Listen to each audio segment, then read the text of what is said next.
We have a blessed coincidence or convergence of dates when this reading from the Book of Proverbs comes around in the cycle of readings for the end of the year, the liturgical year, because this praise of this worthy holy woman from Proverbs 31 and various verses between verse 10 and verse 31, praising this worthy wife and all that she does, particularly where it says she reaches out her hands to the poor and extends her arms to the needy and identifies her as a woman who fears the Lord.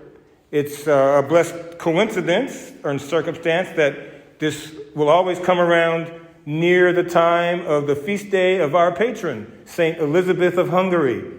Her feast day is November 17, and she definitely fulfilled this image from Proverbs. She was born in Hungary, a princess. She was the daughter of the king of Hungary, born just around 1200. And then she was married as a young girl, married off to a nobleman in a region at the time called Thuringia. So this guy, Louis, he's got a great title, Louis the Landgrave of Thuringia. Okay? So I don't know how young Elizabeth was, but it's typical for royal marriages back then, I guess. So she moved to Thuringia.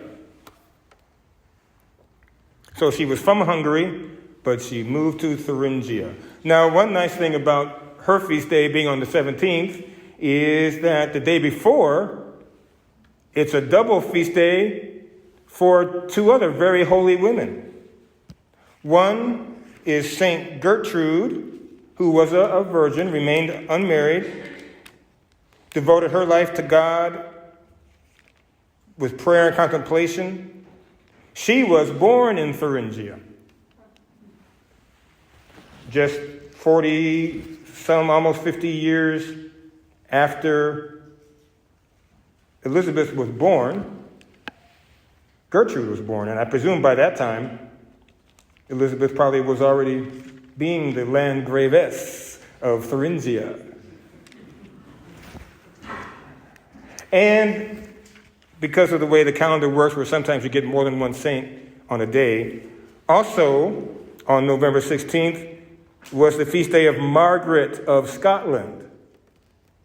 And even though she's called that, she was born in Hungary. So she was born in Hungary, and she was then married to the King of Scotland. And this was in the 1000s. So we have these three holy women coming up in our calendar at about the same time as this reading from the Book of Proverbs, extolling this image of the worthy wife beyond pearls. I would suggest that certainly Elizabeth and Margaret could see themselves in this reading because they were wives and they were mothers. But even Gertrude and all of us, no matter our gender, no matter our state in life, no matter what is the case about us, we might all be able to identify with this image of the worthy wife, in a sense collaborating with her husband and certainly fearing the Lord because of the imagery of the church as the spouse and the bride of Christ.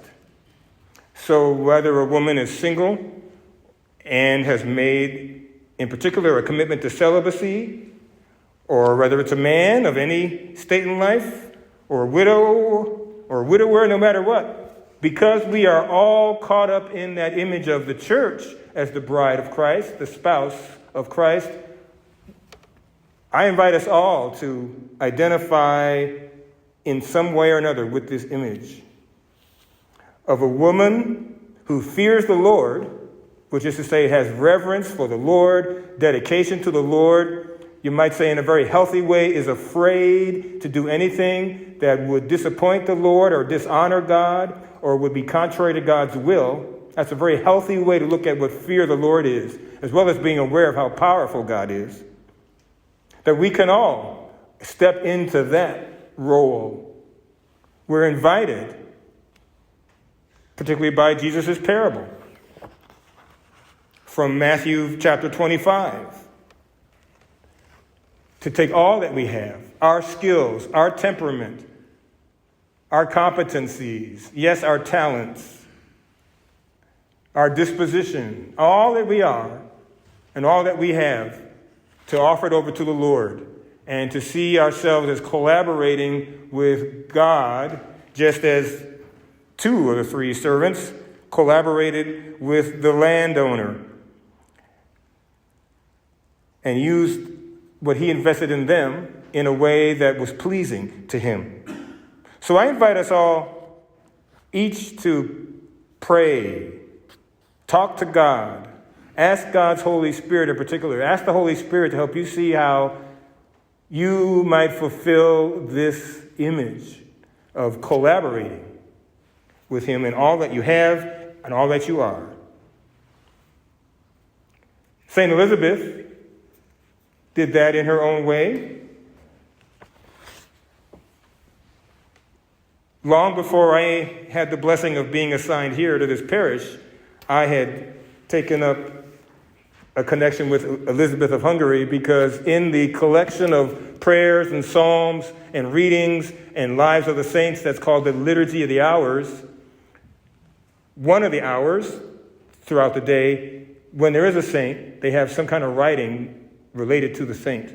And so I forget how long ago, Elizabeth of Hungary's little biography in the Liturgy of the Hours gave me what still remains, I think, my favorite line in the entire Liturgy of the Hours.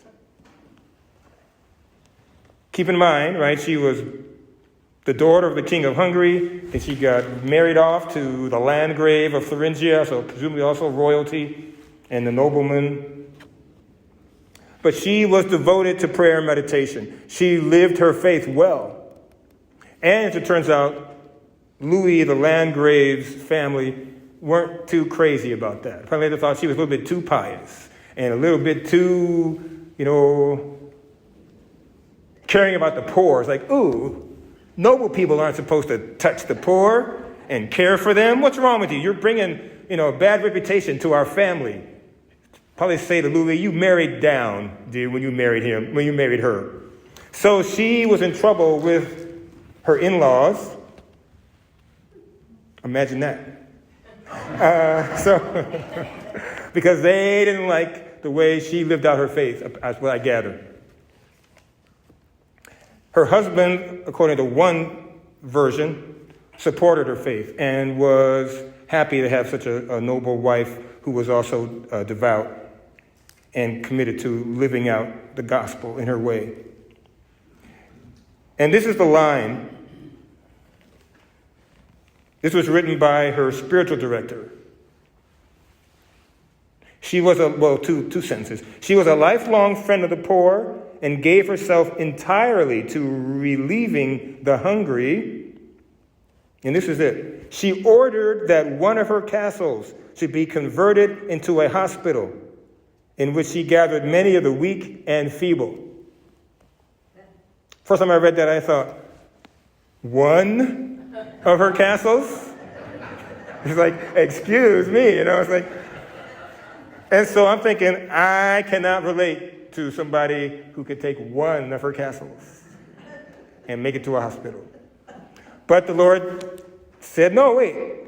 You can identify with her because she was taking her circumstances. She was taking what she had, the kind of life she led as a noble woman, a royal woman, and she was giving it all over to me in care for others. So all of us can do that no matter what our income, no matter what our state in life, no matter what our socioeconomic status. We can collaborate with God with what we have and who we are. And I invite us all to do that. And also to see and ask God for the grace of experiencing Him collaborating. Collaboration is a two-way street, right? So if we're going to say we collaborate with Jesus and with God the Father through the Holy Spirit, you can ask God to help you see God at work. For example, Elizabeth experienced, according to tradition. She experienced God collaborating with her, so to speak, in that because her in-laws, the husband's side of the family, didn't like what she was doing and caring for the poor, apparently they suspected her of stealing stuff from their riches and either giving them away to the poor or selling them in order to support the poor. Something were in there, they were suspicious of her taking stuff from the castle. What she did take was food. This much I know, and particularly bread to feed the poor. So one time, according to tradition, she was smuggling some bread out of the castle to take to the peasants and the sick people. Family saw her, including her husband. He trusted her and wanted to show the family that she was not stealing, like the gold or the plate, whatever, the stuff of their riches. I don't know if he knew she had bread under her cloak or not. But he, confident that God was with her, stopped her and said, "Open your cloak to show what you've got."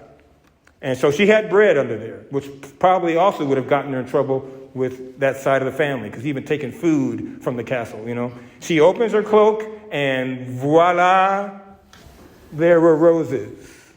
God had intervened in a miraculous way and changed the bread to roses to protect her from the wrath of her in-laws.